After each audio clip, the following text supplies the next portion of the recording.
আসসালামু আলাইকুম ভিউয়ার্স, কাজলস ব্লগে আপনাদের সবাইকে স্বাগতম। এখন তো বাসায় সবারই টমেটো রয়েছে। এত টমেটো তো আর সবসময় সালাদ হিসেবে খাওয়া হয় না, তাই আমরা বানিয়ে ফেলেছি হোমমেড টমেটো সস। আজকে সেই রেসিপিটাই আপনাদের সাথে শেয়ার করব। আশা করি আপনাদের সবার ভালো লাগবে।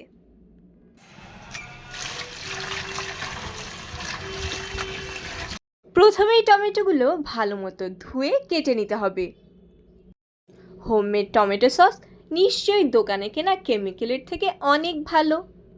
ঘরে বানানো টমেটো সসে ক্যালোরি কম হয়, কারণ এতে অতিরিক্ত চিনি বা ফ্যাট থাকে না। কাটার সময় খেয়াল রাখবেন এই সাদা অংশগুলো যেন না থাকে। আমরা একটা টমেটোকে মোট 4 খণ্ড করে নিয়েছি। ক্যালোরি কম থাকার জন্য ঘরে তৈরি টমেটো সস হৃদরোগের ঝুঁকি কমায়। সবগুলো কাটা শেষ। অন্য সকল উপকরণের মধ্যে লাগছে শুকনো মরিচ, লবঙ্গ, তেঁতুল, পেঁয়াজ কুচি, গোলমরিচ, আদা, রসুন, এলাচ, তেজপাতা। প্রথমেই আমরা চুলায় আঁচ ছেড়ে টমেটোর ভিতর সকল মশলা দিয়ে দিচ্ছি। এবার পরিমাণ মতো লবণ দিয়ে ঢেকে জাল করতে হবে। মাঝখানে কয়েকবার ঢাকনি তুলে নাড়াচাড়া দিয়ে নিতে হবে। খেয়াল রাখতে হবে যেন নিচে ধরে না যায়। এই পর্যায়ে শুধুমাত্র নেড়ে চেড়ে জাল করতে হবে। ভালো মতো জাল করা হয়ে গেলে নামিয়ে ঠান্ডা করতে হবে।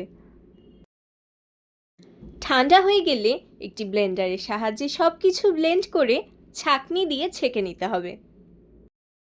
আপনারা জানেন সর্বপ্রথম ইতালিতে টমেটো সস বানানো হয়েছিল, কিন্তু তাও ছিল দুর্ঘটনাবশত।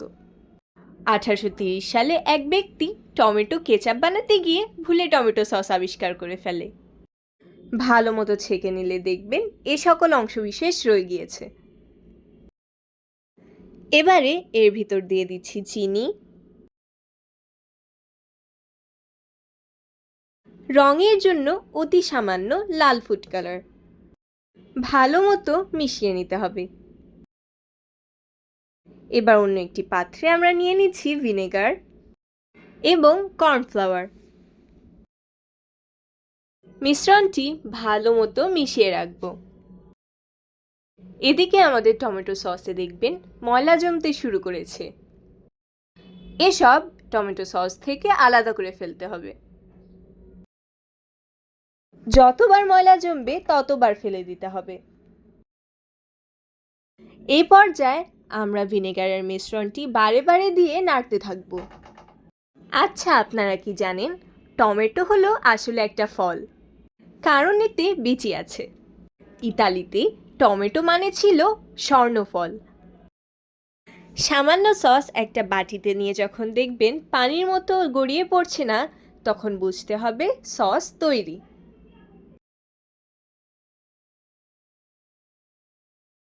এখন শুধুমাত্র ঠান্ডা করে পরিবেশন করা বাকি। একটি ফানেলের সাহায্যে আমরা সস পাত্রে ভরছি। আজ এই পর্যন্তই। আশা করি আপনাদের সবার ভালো লেগেছে।